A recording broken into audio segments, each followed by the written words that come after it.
Bienvenidos a 360 grados, una visión global de la noticia, un espacio para debatir sobre todo lo que sucede en Colombia y en el mundo. Y hoy 360 iniciará hablando acerca del atentado realizado contra el periodista Ricardo Calderón, jefe de investigaciones de la revista Semana. En la vía que conduce a Ibagué, a Bogotá, sicarios dispararon en 5 oportunidades contra el vehículo en que se desplazaba Calderón, quien venía trabajando en más informaciones sobre todas las irregularidades en el centro de reclusión de Tolemaida. ¿Quién atentó contra Ricardo Calderón? ¿Y cómo está la libertad de prensa en Colombia? Lo debatiremos esta noche en 360. Y también hablaremos, por supuesto, acerca de una situación muy controversial que está ocurriendo y violenta, por supuesto, no en Colombia, sino en la Asamblea Nacional de la vecina Venezuela. El mundo entero repudia cómo diputados de la oposición venezolana fueron callados a golpes por los oficialistas al protestar por habérseles negado el uso de la palabra en las plenarias de la Asamblea. Nicolás Maduro ha dicho que la oposición debe dejar de provocar. ¿Está en riesgo la vida de los opositores al chavismo ahora mismo en Venezuela?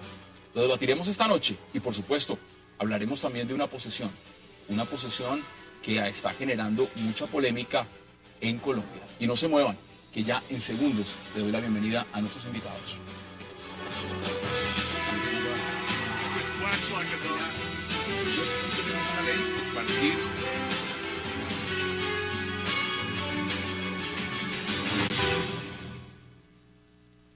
Y qué gusto darle la bienvenida esta noche a 360 a Mario Morales, a Francisco Santos, a Ricardo Galán y a Jesús Muñoz. Caballeros, qué placer y qué gusto tenerlos esta noche en esta mesa. Mario, empiezo hoy por la extrema derecha de la mesa, de la mesa. Por favor. La academia. El tema fundamental de lo que está pasando, este atentado fallido, por supuesto, contra Ricardo Calderón, jefe de investigaciones de Semana. Mañana se conmemora, es uno de los días de la libertad de expresión, el 3 de mayo. ¿Cómo recibe usted esto y cómo lo califica? Bueno, no sabemos si fallido, ¿no? Depende de los intereses. Si ese era el interés, amedrantar, amenazar, presionar, avisar, no sabemos si fallido. En cualquier caso, es un atentado y es un atentado lamentable en un momento en que el país mira con preocupación varias cosas en lo que tiene que ver con la libertad de prensa. Mañana es el Día Universal y está consagrado, entre otras cosas, a la seguridad y a la protección de los periodistas. Este año, en el evento que se realiza en Costa Rica, precisamente para conmemorar este día. Y la preocupación se cierne fundamentalmente en torno a la impunidad, ¿verdad?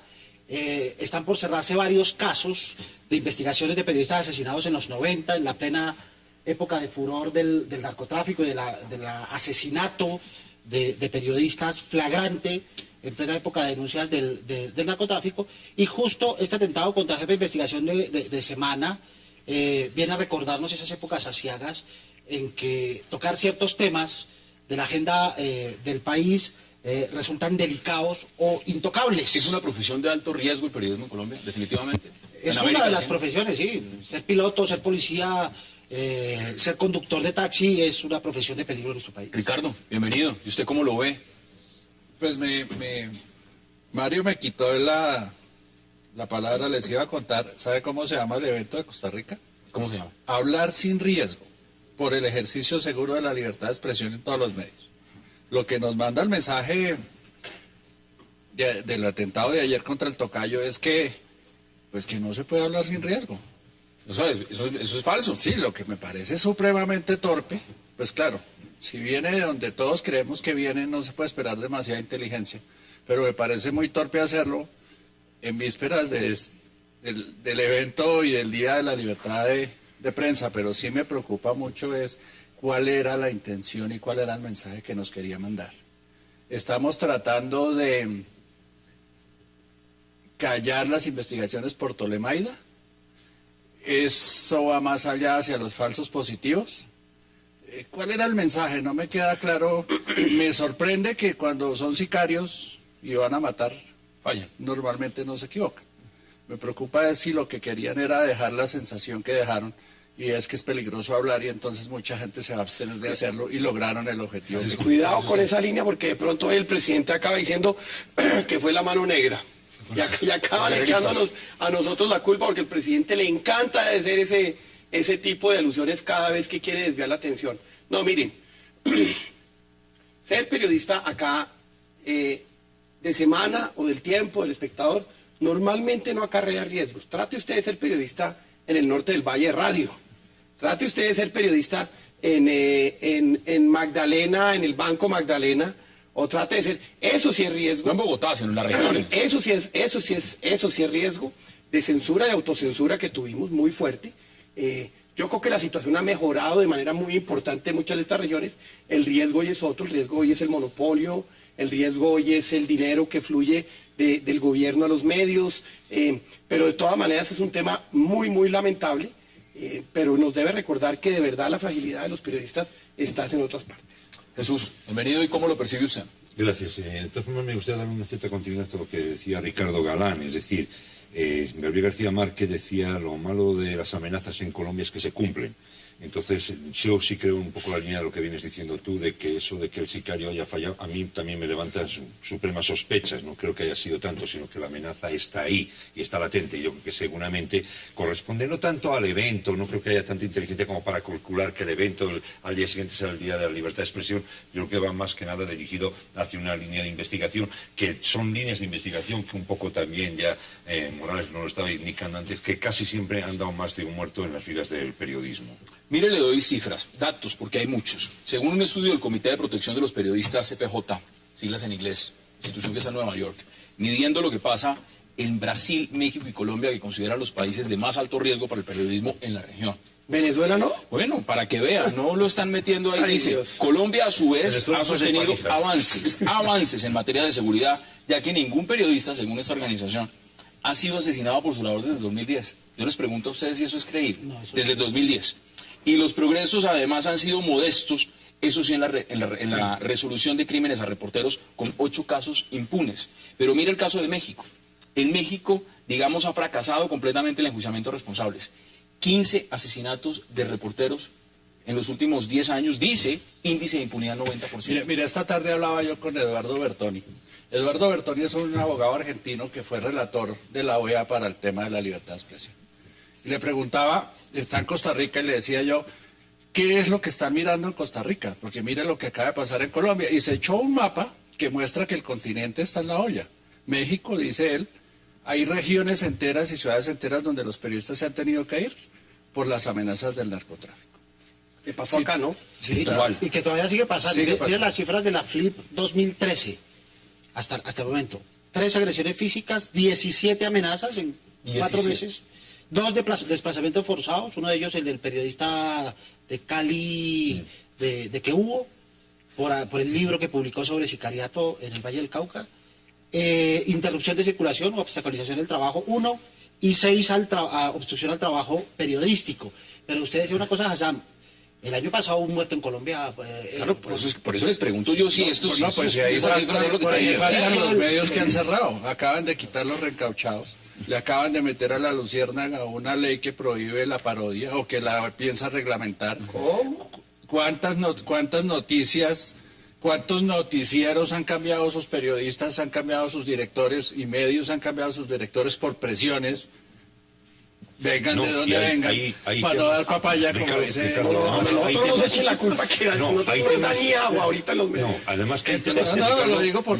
en esa línea que tú estás diciendo, que me parece que estás levantando ahí una caja de los truenos muy interesante, que es decir, no es ya solo qué está pasando en las cifras que puede dar la FLIP sobre la persecución a los periodistas, sino qué está pasando dentro mismo de los medios, ¿no? Claro, Hay las un cosas medio que no se de miden. un periódico tan extraordinario y prestigioso como es el diario El Tiempo, al que se le ha sometido a los periodistas a una auténtica persecución interna, vigilancia interna, realmente espantosa, escandalosa, lo he tenido que leer a través de medios de comunicación españoles, casi de llamados de SOS, por reducciones de plantilla realmente sin ningún criterio, de ningún tipo. Pero curiosamente, Ricardo, si tú lo analizas, ¿dónde están atacando? ¿Qué línea están atacando? Es la línea precisamente de la reportería y de la investigación. No, pero por eso les pregunto, porque es que Eso aquí hay un tema fundamental. Pero hay otra forma de Ya mirarlo. no solo Ricardo, es que no es solo la nosotros- persecución del sicario, no es solo la persecución del gobierno, sino que además viene lo que tú habías indicado antes muy bien, los poderosos y el poder del dinero,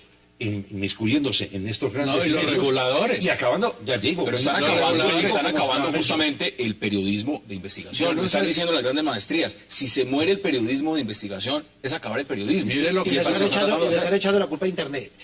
La pregunta podría mirarse por el otro lado, y es, el problema es que estamos mejorando los indicadores de libertad de prensa y de libertad de expresión con respecto a los 90, por ejemplo, o están empeorando los estándares de calidad periodística que tocan los temas sensibles, está pululando la autocensura, el autocuidado, ese esmero en no tocar ciertos temas que puedan significar seguridad. Lo que está mejorando es la libertad de expresión o están empeorando los estándares periodísticos. Déjeme, le hago una Eso pregunta. depende. Mire, Bogotá, donde están todos los recursos y todos los medios, ¿se les pasó por entre las piernas o se nos pasó lo que estaba pasando en la alcaldía?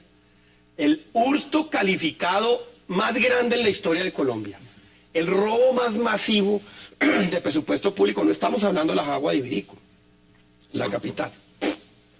A todos los medios nadie se atrevió a meter la nariz y averiguar, oiga, ¿qué estará pasando? ¿Es investigación o es censura? Mire, No, es investigación veamos declaraciones y mucha pauta, del mucha director pauta. justamente de semana, porque este atentado va contra el jefe de investigaciones de semana. Veamos las declaraciones de Alejandro Santos. No solo un atentado contra nuestro periodista Ricardo Calderón y contra la revista Semana, sino contra la libertad de prensa, contra toda la sociedad que quiere estar informada sobre lo que ocurre en Colombia, sobre todo todo lo que ocurre en el bajo mundo, todos los escándalos que se cocinan y que el país tiene derecho a conocer, y contra la prensa independiente e investigadora, que yo creo que cada día es más importante en Colombia, porque yo creo que esta democracia no sería la que es hoy en día si no fuera por la labor de la prensa. Mire, esas son las declaraciones, pero acá hay un tema de fondo, porque esto viene, al parecer, con lo que tiene que ver con Tolemaida Tours, Tolemaida Resort. Esas investigaciones ¿Sí será? y lo que revela, yo se los pregunto a ustedes, Son ¿ustedes creen muchos que otros viene temas. por ese lado o no? Porque lo que revela realmente esa investigación es macabro.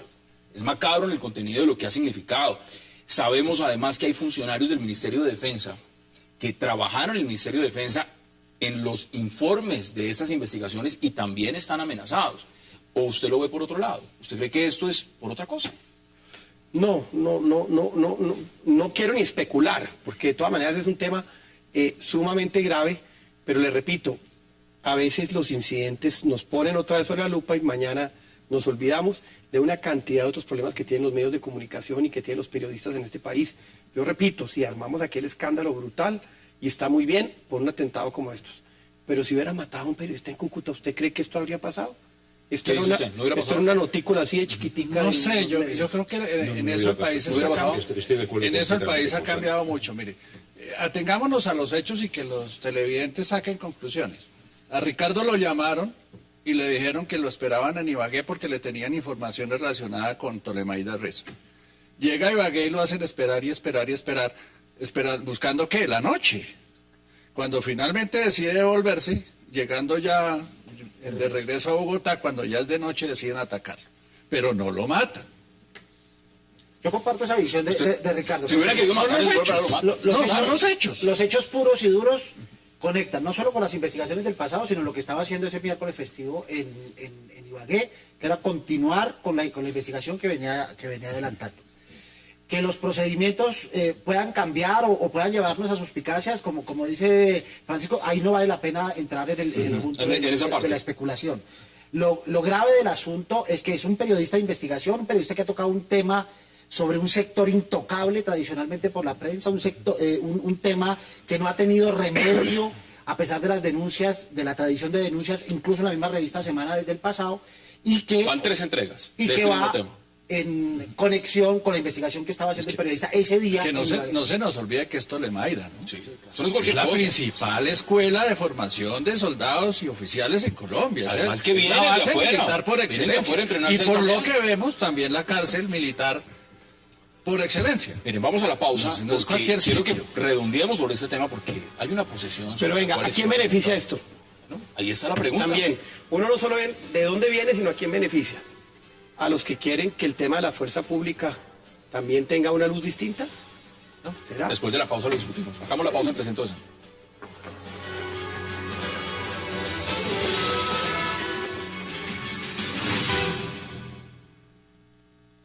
Pedía director de policía encargarse personalmente de investigación para dar con responsables de repudiable hecho contra Ricardo Calderón. Regresamos a 360. Ese es uno de los mensajes, uno de los tweets que envió el presidente Juan Manuel Santos, porque evidentemente todos los organismos de policía, la Unidad Nacional de Protección y todos los demás están al frente de esta investigación. Ricardo. Y uno sí espera que le haga caso, sobre todo el fiscal que anda absolviendo anticipadamente terroristas. Que ya no es fiscal, que ya no es fiscal. Que en vez de andar en esas, a ver si nos dice rápido, antes de que vaya y maten a Ricardo, que nos diga quién fue. ¿Qué dice usted, Mario? Que no vaya a pasar con estos 3 casos de los 90 que están a punto de precluir, Uy, sí. que son, y quisiera mencionarlos muy especialmente, han prescrito 62, pero en estos 2 meses están a punto de precluir 3 nuevos. Nelson de la Rosa Toscaso, Manuel José Martínez Espinosa y Danilo Alfonso Vaquero Sarmiento, 3 reporteros que fueron asesinados hace exactamente 20 años, un poquito menos de 20 años, y están a punto de precluir porque las investigaciones no avanzaron como en los otros 62 ¿Qué casos. puede uno decir de eso? Cuando ve esa información tan clara, tan concisa, 20 años, y sencillamente va a haber un marco de impunidad. Miren, en el lenguaje de los periodistas, normalmente tenemos una corriente de los periodistas cuando decimos, según fuentes bien informadas, quiere decir que no tenemos la fuente, ¿no? Cuando un presidente manda un mensaje como el que acabamos de leer, quiere decir, uno, que es totalmente impotente ante lo que tiene, no sabe cómo remediarlo, no sabe qué hacer, no tiene absolutamente nada en sus manos, porque decir algo talmente, es que ha dado la orden de que tal, eso no dice absolutamente nada. Yo me parece que el presidente Santos no tenía que haber salido con ese mensaje. Yo que por procedencia y porque creo que tenía que haber salido con un mensaje bastante más contundente e incluso bastante más atrevido. Hoy estaba pendiente de una posesión de la que les voy a preguntar Venga, en cuestión de 2 minutos. ¿No existían amenazas de antemano? No existieron amenazas de ¿Ninguna? antemano. ¿No ninguna. encontraron unos cables y unas cosas Lo antes? que dice Alejandro, en alguna parte le escuché esta mañana, es que los estaban escuchando, que les estaban verificando correos, pero que amenazas no había, por lo menos no explícitas. Nos están escuchando a todos. Sí. Yo hablo por acá y aló, sí señor. Sí, por favor ponga la maquinita para grabar ya y arranco yo a hablar. No, inmediato. Eso es absolutamente No claro. puedo dejar de preguntar, Tienes allá porque hay un 20 tema de años. fondo. Todo. Ya se posesionó el señor magistrado de la Corte Constitucional, Alberto Rojas. Dicen que la posesión duró 2 minutos. 2 minutos, fue muy rápido. ¿Cómo ve el tema de la posesión, Ricardo? 2 cosas. En estos días se ha discutido mucho el problema de la imagen presidencial. Y mi tesis es que no es de imagen el problema, sino de credibilidad. Y es muy difícil que le crean a un gobierno que ayer dice que no lo posesiona y hoy lo posesiona para en un sótano a las carreras. Y me preocupa mucho que en la Corte Constitucional tengamos un magistrado sobre el cual hay sospechas de mentiroso, ladrón y evasión de impuestos. Casi nada, en el más Y alto ese tribunal. señor va a ser el guardia de la Constitución. A mí me preocupa algo más de fondo y es que hay muchos otros magistrados a los que también se le debería haber demorado la posesión menos de 2 minutos y los posesionaron con toda la pompa. Magistrados que nunca tuvieron los requisitos, nunca cumplían los requisitos de ser magistrados. Conozco uno que era político que se quemó y de pronto ¡pum! Apareció en la Corte Suprema de Justicia y se convirtió en el gran magistrado. Entonces Mire, el mecanismo es la forma como se están seleccionando. tenemos un lío inmenso en el origen de los magistrados. La justicia se politizó absolutamente y de la justicia de Reyes Echandía, de las Cortes Suprema y de los consejos de estados que tuvimos en los 80, no queda nada. Hoy tenemos presidentes de las Cortes que brincan a presidentes del Consejo Superior de la Judicatura. Lo del magistrado posesionado es apenas un síntoma de un problema muchísimo más grave que arranca en las altas cortes. ¿Cuál es la percepción de ustedes? Porque ha sido muy cuestionado, evidentemente, todo el caso de Alberto Rojas. Además, había pedido una prórroga de 90 días y se preguntan muchos ¿por qué no cogieron la prórroga? ¿Por qué no se demoraron los 90 días para adelantar las investigaciones. Eso es humo, eso es fumata blanca, eso no es nada. Eso es decir, me voy a pedir esto, por abajo ya está pactado. O sea, eso no Pero es, así no como es dice que- Ricardo, en un sótano. No, y en un sótano y donde haga falta. Y sí coincido con lo que dice Pacho, es de vergüenza lo que está pasando. Yo creo que en la justicia llegar un hombre que tiene todos los señalamientos y que darle la posesión del cabo, que nada menos del que se depende, además, de la vigilancia de la Constitución o de la Carta Magna de la República, a mí me parece una absoluta vergüenza. Mire lo que Y, dice. Además, no es eso, es un poco, hablábamos antes detrás de cámara, y yo también coincido con una cosa que estaba comentando, que hay un problema estructural muy grave. Sí.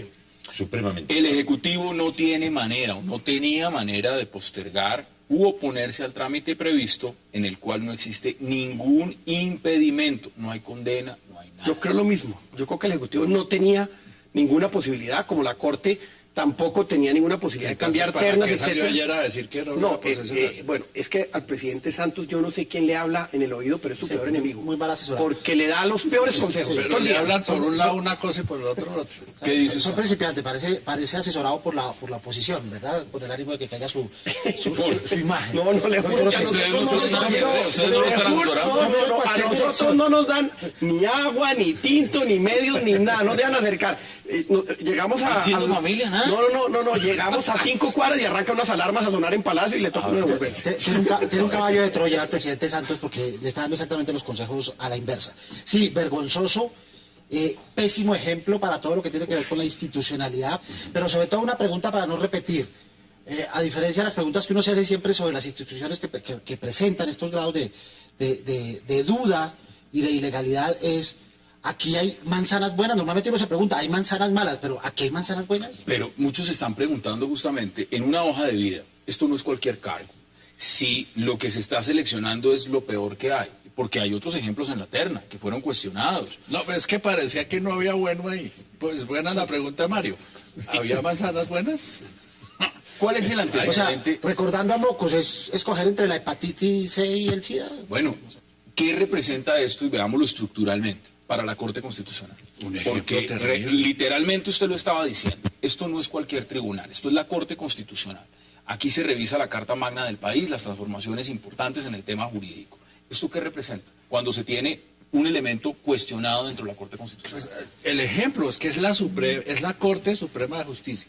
Es el guardián de la Constitución. Es uno de los votos que va a decidir unas reformas fundamentales a la Constitución, que va a tener que resolver algún día una tutela.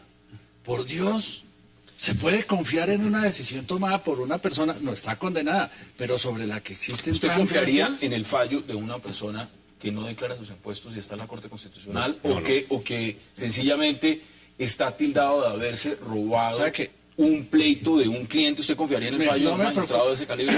Pues mire, es que cuando uno mira los problemas estructurales ve eso y muchas otras cosas igual de graves. El problema no es ese, el problema es un problema estructural de origen. La Constitución del 91 cambió el origen de las Cortes y las politizó y se fueron deteriorando y hemos perdido los grandes magistrados que llegaban allá después de litigar 20 y 30 años y llegaban con un peso específico. Hoy es un cargo político. Y muchos han llegado buscando una pensión. Hoy los magistrados, muchos de los magistrados están ahí por política, no porque son los grandes jueces de la República. El tema del origen, mire, las Cortes hay que quitarles todo proceso de nominación, todo, absolutamente todo. Hay que quitarles todo proceso de intervención en política, incluyendo la sección 5ª del Consejo de Estado que define investiduras y eso, que eso por ahí entró de todo. Cuando usted mete política ahí y hay que cambiarles y hay que casi que barajar de nuevo para que lleguen los mejores a las Cortes. Es que no puede ser que no llegue la gente que tiene toda una trayectoria, tiene todo un peso específico, tiene publicaciones. ¿Y no- cuál, no es, están cuál es el llegando. rol que va a cumplir el magistrado Rojas sobre la Unidad Nacional? Y además, muchos se preguntan, ¿cuál era el afán? ¿Cuál era el afán? ¿Qué favor estaban pagando? ¿Qué favor estaban Con ese pagando? ¿Cuál era el afán? reglamento. ¿Cuál era el afán de posesionario? Yo creo que es un favor que se estaba pagando, pero además es que el tema, fíjese que las críticas a los magistrados vienen de lejos ya, no es de ahora, porque incluso en un programa aquí estuvimos debatiendo el tema de las pensiones, ¿no? La forma de pensionarse, el que yo he metido 2 años de magistrado y ya me llevo 25 millones de pesos de pensión, cosas y cantidades astronómicas, ¿no? Entonces, cuando uno ve que incluso el propio funcionamiento es una cuestión de negocio, esto está muy mal. Creo que tanto los políticos como dentro de los debates de los propios juristas deben de hacer un alto y empezar a debatir qué está pasando. ¿Sabe cuál es el gran negocio de las altas cortes? Sobre todo el Consejo Superior de la Judicatura, la provisionalidad en los cargos. No nombran fijos porque pierden la posibilidad de yo le nombro a esta persona aquí y usted vota por mí. Ahí es donde arranca uno de los líos. Mire, creo que el 90% de los cargos de jueces, etcétera, que tiene que determinar el Consejo Superior son provisionales. Ahí está todo el juego. Al señor Rojas lo acaban de posicionar más rápido que al propio Nicolás Maduro en Venezuela y cuestionado prácticamente hasta los demás no se podía. Deme sus conclusiones en 10 segundos. Un hecho. El único que lo defendió fue el presidente del Partido Conservador. Por eso queda. Deme sus conclusiones en 20 segundos. Problema estructural. O se resuelve el problema estructural o esto es simplemente otra espuma que sube y después baja y nos olvidamos del lío de fondo. Conclusiones. Conclusiones. La República de Colombia, en los años más convulsos de las democracias y las dictaduras, la judicatura colombiana fue un ejemplo para América Latina. Es más, hoy es magistrados y jueces españoles, franceses, que eran auténticos pensadores de la judicatura, y eso se ha venido abajo, y el ejemplo que están dando ahora, no solo a Colombia, sino al mundo, es deplorable. Mario. Lo grave es el saldo pedagógico, la ley es para los de Ruana. Aquí el delito no se castiga, y para entrar en conexión con el primer tema que estábamos tocando, la impunidad absoluta en lo que tiene que ver con este tipo de... Vamos a hacer la pausa, porque al regreso con nuestros invitados vamos a hablar de lo que pasó en Venezuela y sigue pasando, pero claramente lo que fue esa golpiza que le dieron a los diputados de la Asamblea Nacional, a los de la oposición. Ya regresamos con ese tema.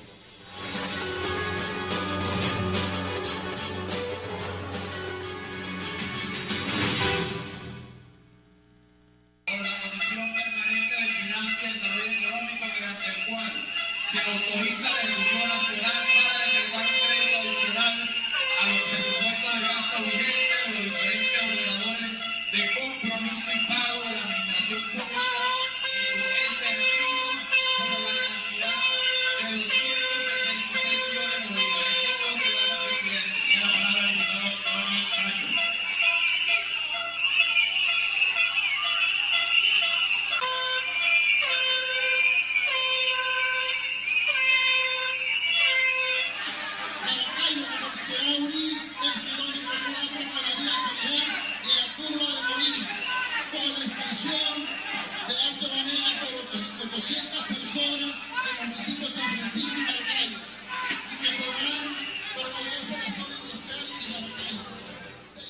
Regresamos a 360 grados, las imágenes de lo que ocurrió en la Asamblea Nacional de Venezuela, donde dicen se legisla a golpes.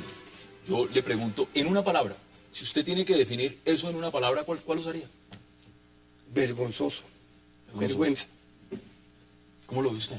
Deplorable, vergonzoso, y me da tristeza, ¿no? Que incluso un país en el que estaba teniendo las miras, ¿no? De como otras posibilidades, otras vías, ¿no? De hacer política, de ver el mundo, de ver las reformas sociales, etcétera, que se termine en semejante fiasco, ¿no? Estás diciendo que esto es una mala versión de un circo del sol, porque mientras estaba ocurriendo esto en la Asamblea Nacional, el presidente de Venezuela, Nicolás Maduro, estaba viendo una función del Circo du Soleil, del Circo del Sol en privado. ¿Usted cómo califica esas imágenes, eso que ocurrió en la Asamblea Nacional? Como un efecto lógico de todos los sucesos previos. Digamos, la pobre campaña, la paupérrima campaña, la deplorable campaña, la grosera campaña que hubo en Venezuela de parte y parte, de los epítetos, de las groserías, de las agresiones, lo que sucedió durante el día de elecciones, el conteo de elecciones, los días posteriores al conteo, la posesión, etcétera, no se podía esperar menos, ¿verdad? No se podía esperar menos, lamentable y tristemente. Ahora, que ojalá este no sea el comienzo de cosas peores. Eso es lo grave, yo creo que esto es el comienzo de cosas peores. Por eso yo en todas partes llevo esta que es la cachucha Capriles, porque yo que están dando una pelea, ahí sí de toche con Curuba, porque pues el Estado está generando una presión y no es sino oír una ministra de prisiones decirle un momento a Capriles que es un drogadicto, que a él le tiene la cárcel, que, no, que la celda la tiene lista. Que la celda se la tiene lista. A mí no me cabe la menor duda que el siguiente paso es varios de ellos encarcelados y ahí apaga y vamos. Ricardo, a la diputada María Corina Machado le fracturaron la nariz en 4 partes. La cogieron a golpes, pero lo más macabro de la situación es que la golpearon enfrente, es decir, a centímetros del señor Diosdado Cabello, que estaba sentado entre risa. entre risa. Mientras a ella la pateaban en el piso, haga de cuenta como yo ver a alguien que lo están pateando ahí abajo. Esa es la nariz. Hoy entró a cirugía, fractura en 4 partes, una mujer a patadas en la Asamblea Nacional delante del presidente de la Asamblea Nacional. ¿Qué podemos decir de eso, de lo que está pasando en Venezuela? Uno, que no nos sorprendamos de eso. Los que decían que Maduro era peor que Chávez tenían toda la razón, y lo demostró el día de las elecciones, el día siguiente a las elecciones y el día de su posesión. Es que lleva ¿una semana? 2 semanas posesionado y ya hizo lo siguiente. Cerró un programa de televisión, amenazó a una periodista, rifó los ministerios, como dicen aquí, la mermelada la repartió equitativamente, y se enfrascó en una pelea por Diosdado Cabello a ver cuál hace peores vainas. Entonces, ese es el país. Ahora, eso tiene de bueno que eso es lo que van a ver los venezolanos. Si hicieran un gobierno decente, se corren el riesgo de quedarse para siempre ahí. Esto lo que hace es acelerar el proceso para que se caiga. Veamos las declaraciones del diputado Julio Borges para que veamos cómo lo dejaron después de esa golpiza.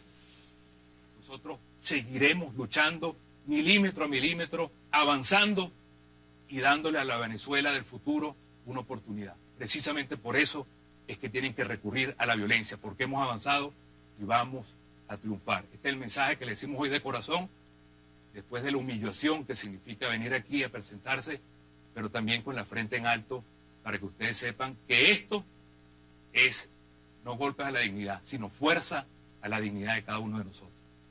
En Venezuela los congresistas los llaman diputados y al Congreso le dicen Asamblea Nacional. Eso es lo que fácilmente en Colombia puede ser un representante o un senador, exactamente lo mismo. Usted decía algo que es la pregunta que muchos hacen, es si esto puede empeorar. ¿Por qué? Porque claramente lo que pasó hoy, por ejemplo, que salió Capriles a impugnar las elecciones, inmediatamente mientras estaba dando la rueda de prensa, fue interrumpido en cadena nacional inmediatamente por Nicolás Maduro, que no permitió que saliera haciendo las denuncias de la impugnación de las elecciones. Pues eso lo suspendieron, eso lo estaban transmitiendo en directo y lo quitaron. Entonces, ¿usted ve que lo que viene es peor? Totalmente. Yo siento que, y por eso de verdad esto es un símbolo de que esta es una lucha de todos los demócratas.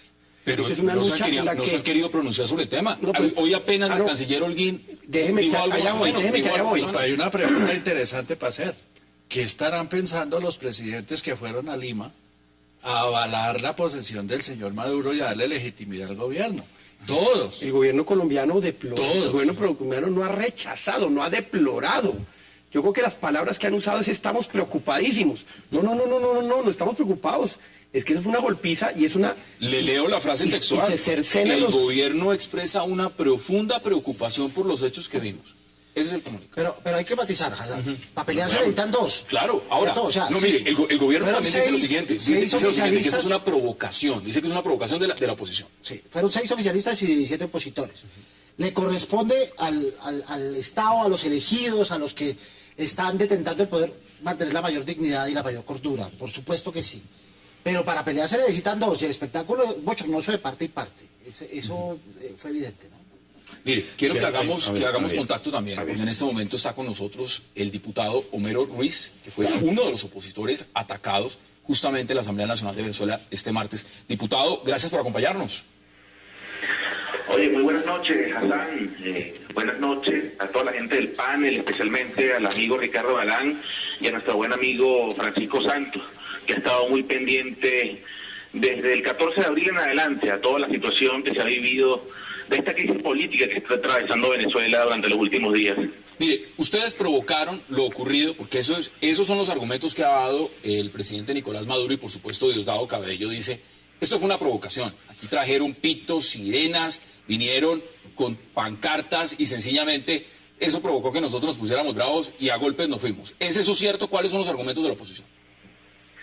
Fíjate, el argumento es el siguiente, Hassan. Nosotros simplemente solicitamos ante la presidencia, ante la directiva de la Asamblea Nacional, nos otorgaran el derecho de palabra para poder denunciar los hechos de violencia que habían ocurrido la semana anterior, en la sesión anterior, donde fue herido brutalmente el diputado William Dávila, quien fue víctima le lanzaron un objeto contundente, específicamente uno de los micrófonos que están en cada uno de los curules de los parlamentarios, y tuvo una herida grave en el cráneo, más de 16 puntos de sutura, y en ese sentido pues se quería solicitar el derecho de palabra para explicar la situación, para que Venezuela conociera lo que estaba realmente sucediendo en el Parlamento, y el amigo diputado presidente de la Asamblea Nacional, Diosdado Cabello, cree que la Asamblea, que el Parlamento venezolano es un cuartel y no es el centro, el epicentro del debate y del intercambio de ideas que debe ser, y nos negó el derecho de palabra. Dijo que mientras no reconociéramos públicamente que el señor Nicolás Maduro es presidente de Venezuela, nosotros no íbamos a tener derecho de palabra dentro de la Asamblea Nacional, y nosotros lamentablemente no podemos caer ni en chantajes ni en condicionamientos de ningún tipo, ya que nosotros estamos amparados por el artículo 201 de la Constitución Nacional, que dice que cada diputado es dueño de su conciencia, y nosotros estamos allí representando al pueblo que nos eligió. Y recordemos además, Hassan y amigos de Colombia, que nosotros fuimos electos en el año 2010 con el 52% de los votos. Nosotros representamos a la mayoría de los venezolanos en el Parlamento, pero por esas triquiñuelas propias del chavismo en Venezuela, ellos tienen la mayoría de diputados y obtuvieron la mayoría de votos. Pero nosotros seguimos firmes allí en la lucha. Y en ese sentido, pues, se presentó esta situación de violencia, ya que no nos dejaron y permítame explicar lo que estaba sucediendo. Los diputados del oficialismo, nosotros sacamos una pancarta, iniciamos una protesta. Y diputado, aquí tenemos las imágenes justamente de los ruidos, las chicharras y demás, pero quisiera dar la oportunidad también a nuestros invitados que están en el panel acá en la mesa, porque acá hay un tema, Jesús, y es el siguiente. Si lo vemos en perspectiva, ¿cómo se puede uno imaginar que en un Congreso, en una Asamblea Nacional, llegue quien preside, el presidente del organismo, y diga, no, es que aquí solo hablan estos, los demás no hablan, yo no les concedo la palabra a la oposición? ¿Eso de dónde sale? ¿Quién se lo imagina? A ver, aquí la situación en Venezuela, y un poco estoy con lo que dice Pacho, yo creo que está muy grave. Me parece que ambos bandos son una irresponsabilidad absoluta, porque estos son los típicos conflictos que sabe cómo empiezan, pero no cómo terminan. Me hacen pegar saltos en la historia hasta recordarme cómo comienza la Guerra Civil Española. Así comienza, precisamente, con esos borolos en los parlamentos, cuando se empieza a desdibujar completamente las instituciones donde se producen los debates y donde se debe producir ese debate que tú estás reivindicando con toda sensatez. Creo que se debe hacer desde la comunidad internacional un llamado a la sensatez a ambos, tanto a Capriles como a Nicolás Maduro. No puede estar el pueblo venezolano viendo semejantes espectáculos, porque no es solo una vergüenza para el Parlamento, sino para el propio pueblo venezolano, y creo que ambos deben de empezar a sentarse y decir, aquí hay que parar, porque esto, hacia dónde va, coincido completamente con lo que dice Santos, hacia dónde va es muy grave. Pero es difícil igualar a una oposición que ganó unas elecciones y se la robaron, y es clarísimo, y cuando uno ve las cifras y todo, allá hubo un tumbado brutal, que ganó unas elecciones en el año 2010, pero por un tema de circunscripciones acabaron en minoría, que no tienen medios de comunicación, que tienen una maquinaria aplastante del Estado. Hay quien tiene que comportarse, y nada más importante en una democracia que el victorioso se comporte, digamos, de manera magnánima con el perdedor y le dé los espacios. Aquí no, aquí el ganador lo que ha querido es apretarle el cuello a la oposición, cerrarle los espacios, y si bien con Chávez algunos se mantenían abiertos, yo siento que con Maduro se van a cerrar absolutamente todos. La lucha de la oposición va a ser por sobrevivir, escasamente. Pues preguntémoselo, aprovechemos antes de ir a la pausa y despedir a nuestro invitado en Venezuela, el diputado Homero Ruiz. Diputado, están diciendo en este momento algo muy claro y muy puntual, y es lo siguiente. Dicen, Nicolás Maduro manda, pero no gobierna. En 40 segundos, ¿qué están pensando hacer ustedes? Porque claramente Enrique Capriles ya impugnó las elecciones, pero ¿cuáles son los pasos que vienen después de eso que acabamos de ver en la Asamblea Nacional en Venezuela? Bueno, simplemente, Hassan, seguiremos firmes en nuestra lucha por la defensa de la verdad, por la defensa de la democracia y por la defensa de la libertad. No nos van a amedrentar, no nos van a milanar, ni nos van a callar con la violencia. Si quieren violencia, nos conseguirán allí firmes a nosotros, defendiendo los derechos del pueblo venezolano. Y seguiremos haciendo actividades de calle, protestas pacíficas, cívicas, porque estamos convencidos de que la mayoría del pueblo venezolano quiere un cambio, de que la mayoría del pueblo venezolano eligió a Enrique Capriles Radofsky como presidente de la República, y haremos defender ese derecho de todos los ciudadanos que eligieron el cambio en Venezuela hasta las últimas consecuencias. Un saludo al pueblo colombiano, un abrazo a Francisco Santos, gracias por su solidaridad, un abrazo al presidente Uribe, que ha estado siempre al frente de la lucha y la solidaridad desde Colombia hacia Venezuela, y el pueblo colombiano, que sabemos que está siempre acompañando la justicia y la democracia en Venezuela. Un fuerte abrazo para Gracias a usted, diputado, por haber aceptado esta invitación. Vamos a la pausa y de regreso entraremos también en las conclusiones de lo que significa este tema en Venezuela con sus invitados. No se vaya, ya regresamos.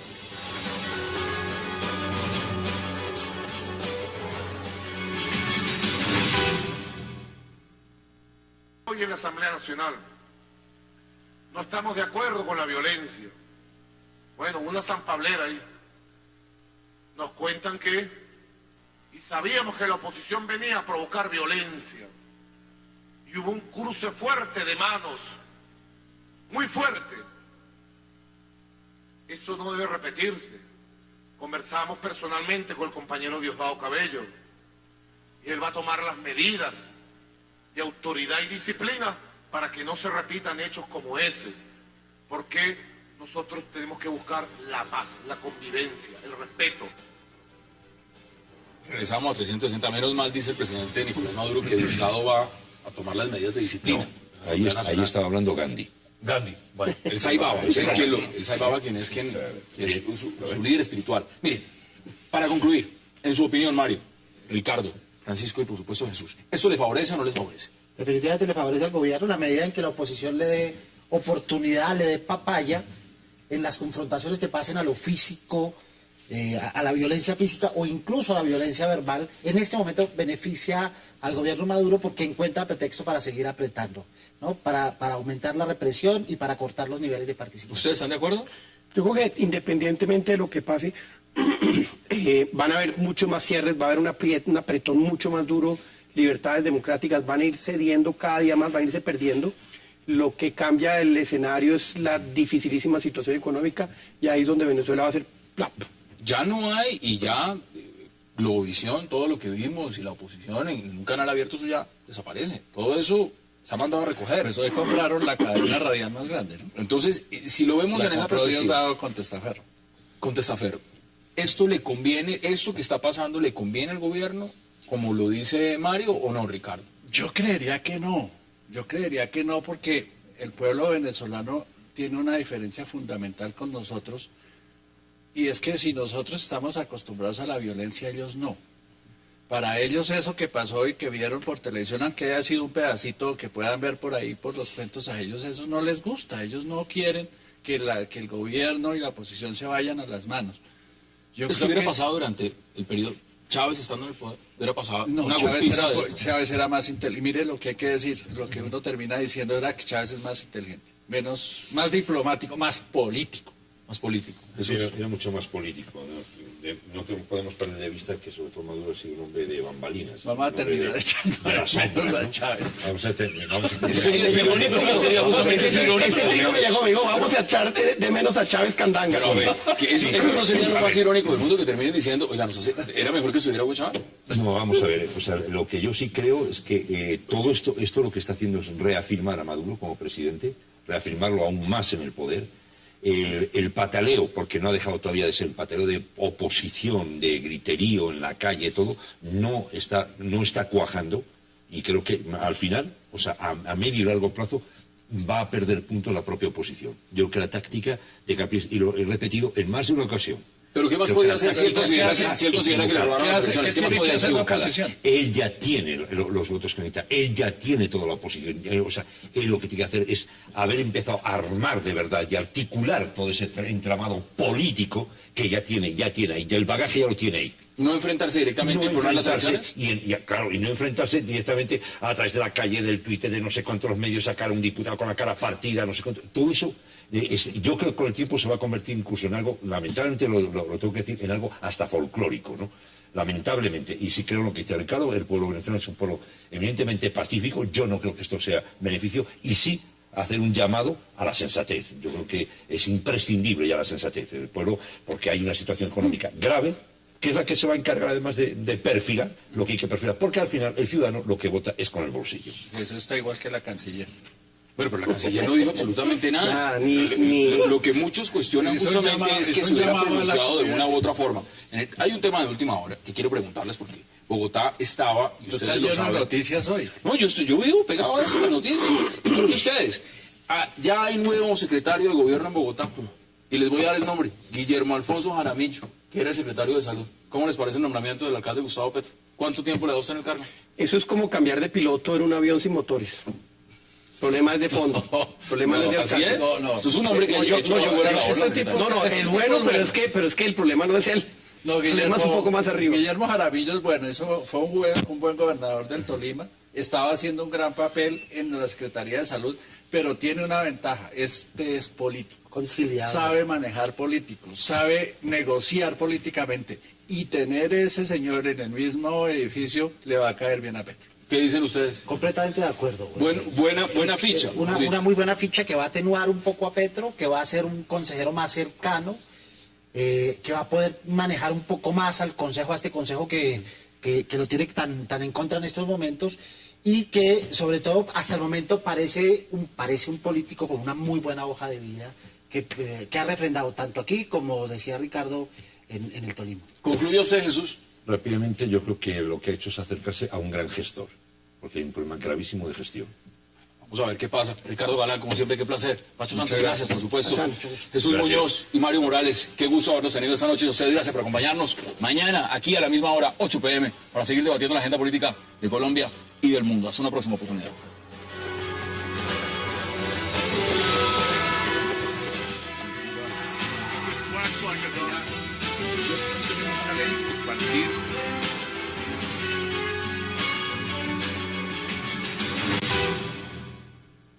Es que se cumplen. Entonces, yo sí creo un poco la línea de lo que vienes diciendo tú, de que eso de que el sicario haya fallado, a mí también me levanta supremas sospechas. No creo que haya sido tanto, sino que la amenaza está ahí y está latente. Y yo creo que seguramente corresponde no tanto al evento, no creo que haya tanta inteligencia como para calcular que el evento al día siguiente será el día de la libertad de expresión. Yo creo que va más que nada dirigido hacia una línea de investigación, que son líneas de investigación que un poco también ya Morales nos lo estaba indicando antes, que casi siempre han dado más de un muerto en las filas del periodismo. Mire, le doy cifras, datos, porque hay muchos. Según un estudio del Comité de Protección de los Periodistas, CPJ, siglas en inglés, institución que está en Nueva York, midiendo lo que pasa en Brasil, México y Colombia, que consideran los países de más alto riesgo para el periodismo en la región. ¿Venezuela no? Bueno, para que vean, no lo están metiendo ahí. Ay, Dice, Dios. Colombia a su vez Venezuela ha no se sostenido palizas. avances en materia de seguridad, ya que ningún periodista, según esta organización, ha sido asesinado por su labor desde el 2010. Yo les pregunto a ustedes si eso es creíble. No, eso Desde el 2010. Y los progresos además han sido modestos, eso sí, en la resolución de crímenes a reporteros, con 8 casos impunes. Pero mire el caso de México. En México, digamos, ha fracasado completamente el enjuiciamiento de responsables. 15 asesinatos de reporteros en los últimos 10 años, dice índice de impunidad 90%. Mira, esta tarde hablaba yo con Eduardo Bertoni. Eduardo Bertoni es un abogado argentino que fue relator de la OEA para el tema de la libertad de expresión. Y le preguntaba, está en Costa Rica, y le decía yo, ¿qué es lo que están mirando? Mucha polémica en Colombia. Y no se muevan, que ya en segundos le doy la bienvenida a nuestros invitados.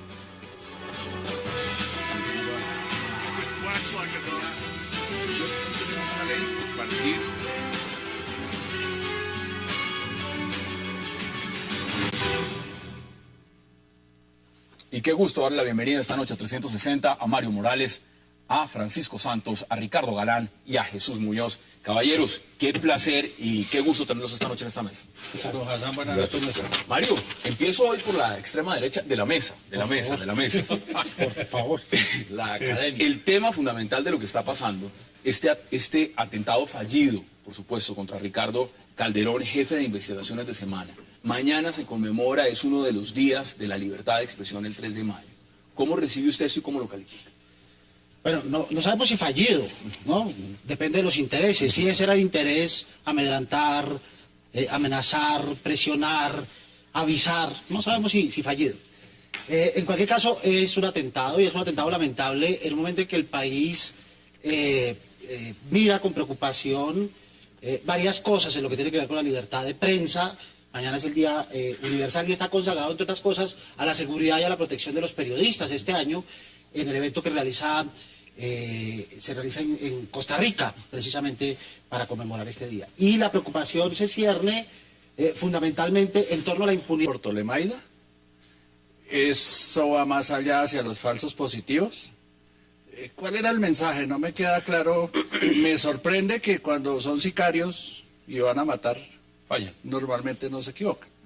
Me preocupa es si lo que querían era dejar la sensación que dejaron, y es que es peligroso hablar y entonces mucha gente se va a abstener de hacerlo y lograron el objetivo. Cuidado con esa línea porque de pronto el presidente acaba diciendo que fue la mano negra. Y acaban echándonos a nosotros la culpa porque el presidente le encanta hacer ese tipo de alusiones cada vez que quiere desviar la atención. No, miren, ser periodista acá de Semana o del Tiempo, del Espectador, normalmente no acarrea riesgos. Trate usted de ser periodista en el norte del Valle Radio. Trate usted de ser periodista en Magdalena, en el Banco Magdalena, o trate de ser... Eso sí es riesgo. No en Bogotá, sino en las regiones. Eso sí es riesgo de censura, de autocensura que tuvimos muy fuerte. Yo creo que la situación ha mejorado de manera muy importante en muchas de estas regiones. El riesgo hoy es otro, el riesgo hoy es el monopolio, el riesgo hoy es el dinero que fluye del gobierno a los medios, pero de todas maneras es un tema muy, muy lamentable, pero nos debe recordar que de verdad la fragilidad de los periodistas está en otras partes. Jesús, bienvenido, ¿y cómo lo percibe usted? Gracias. De todas formas, me gustaría dar una cierta continuidad a lo que decía Ricardo Galán, es decir, Gabriel García Márquez decía lo malo de las amenazas en Colombia.